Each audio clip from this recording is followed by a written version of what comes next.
200 दिन पूरे हो गए हैं किसान आंदोलन को। पहले भी 13 महीने चला था। जो मांगे सरकार ने बोला था कि मान ली जाएंगी, वो अभी तक पूरी नहीं हुई है। इसलिए आज फिर से ये लोग बैठे हैं। 200 दिन पूरे हो गए। आज भी दुख होता है देख के।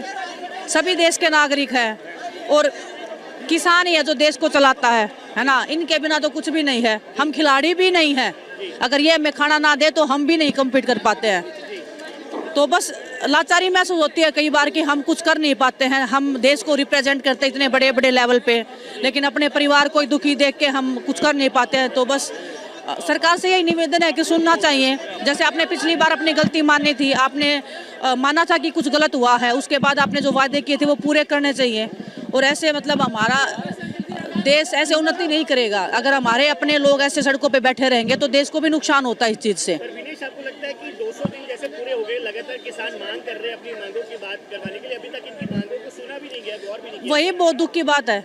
वही बहुत दुख की बात है कि 200 दिन हो गए हैं, अभी भी बैठे हैं। लेकिन हौसला देख के मुझे ऐसे लग रहा है कि हौसला जू का तो है ना। जब लंबा कोई आंदोलन चलता है तो लोगों में एक उम्मीद टूटने लग जाती है। क्योंकि हम ऐसी जगह से निकले। जब हम दिल्ली में बैठे थे तो हमारे भी हौसले ऐसे होते था कि पता नहीं कब मानेंगे, है ना। लेकिन हौसला देख के ऐसे लग रहा है कि आज पहला ही दिन है।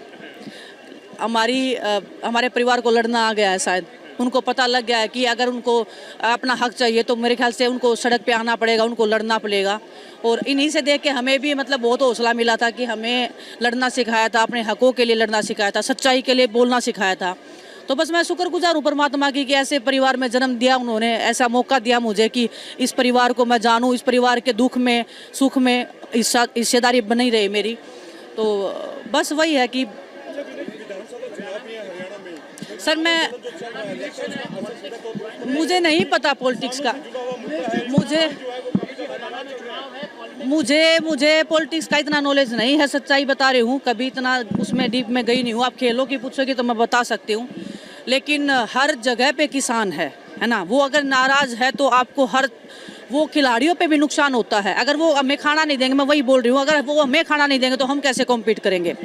लेकिन वो इतने निर्दयी नहीं है। ये खाना देते हैं पूरे देश को। इतना सब होने के बाद भी ये लोग खुले दिल से पूरे देश को आज भी अनाज दे रहे हैं।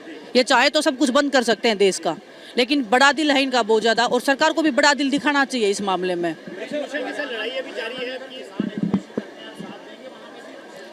क्यों नहीं देंगे? मेरी माँ ने खुद किसान मतलब खेत में काम, मैंने खुद खेत में काम किया है। मैं ओलंपिक में बाद में गई हूँ, पहले मैंने खेतों में ही काम किया है ना। तो दुख होता है यही देख के कि क्योंकि लोग ऐसे कोई भी अपना घर परिवार छोड़ के नहीं बैठता है। हम भी तो दिल्ली में बैठे थे तो मजबूरी में ही बैठे थे। हर कोई मजबूरी में बैठता है ना। इनके पास खेत है, अपने काम कर सकते हैं। ये देश की उन्नति में बहुत बड़ी भागीदारी हमारे किसानों की है। और वो अगर सड़क पे बैठते हैं तो देश को भी नुकसान होता है इस चीज़ का। सर ये मैं इस चीज़ के ऊपर बात नहीं करी ना अभी पॉलिटिक्स पे। मैं अपने परिवार के बीच में आई हूँ। आप लोग अगर इस चीज़ को घुमाओगे तो इनका जो लड़ाई है, इनका जो संघर्ष है, उसको आप बेकार कर दोगे, है ना। मेरे पे फोकस नहीं है आज मेरे पे फोकस नहीं है आज मेरे पे फोकस नहीं है। आज हमारे इस किसान कौम के ऊपर फोकस होना चाहिए आपका। ये मेरी रिक्वेस्ट रहेगी आपसे बस। मैं पूरे देश की हूँ सर, मैं पूरे देश की हूँ। मैं खिलाड़ी हूँ, मैं एक भारत देश की नागरिक हूँ।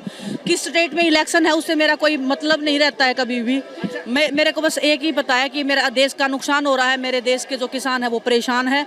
उनकी समस्याओं का हल होना चाहिए और सरकार की फर्स्ट प्रायोरिटी ये होनी चाहिए कि इनका हल होना चाहिए। आपका ओलंपिक्स में जो आप डिस्क्वालीफाई उसको लेकर ये आरोप लगाए गए कि केंद्र सरकार के सर मैं आपको यही बोल रही हूँ। आज अगर आप हमारे इस किसान कौम का अगर संघर्ष अगर आप दिखा सकते हो तो उसके ऊपर ज़्यादा फोकस होना चाहिए। मैं अपने पे नहीं लेके जाना चाहती। मेरा जिस दिन बात होगा मैं आपको बुलाऊंगी, बात करूंगी।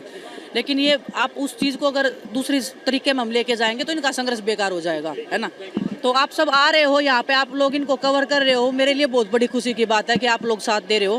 प्लीज़ इनके हक के लिए बोलते रहना, क्योंकि आपको भी पता है आप लोग भी कहीं ना कहीं ऐसे परिवार से आते हैं। तो आप सच के साथ खड़े रहिए और संघर्ष बेकार नहीं जाएगा, इतना मुझे विश्वास है, इतना मैं बोल सकती हूँ।